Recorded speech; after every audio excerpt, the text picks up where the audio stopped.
C Joseph Vijay எனும் நான்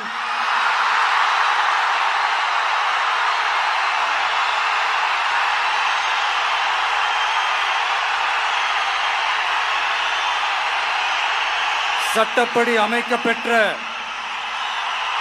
இந்திய அரசியல் அமைப்பின்பால் உண்மையான நம்பிக்கையும் மாறா பற்றும் கொண்டிருப்பேன் என்றும் இந்திய நாட்டின் ஒப்பில்லாத முழு முதல் ஆட்சியையும் ஒருமையையும் நிலை நிறுத்துவேன் என்றும்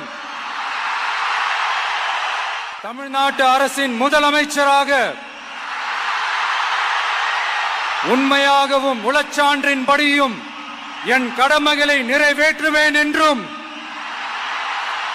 அரசியல் அமைப்பிற்கும் சட்டத்திற்கும் இணங்க அச்சமும் ஒருதலை சார்பும் இன்றி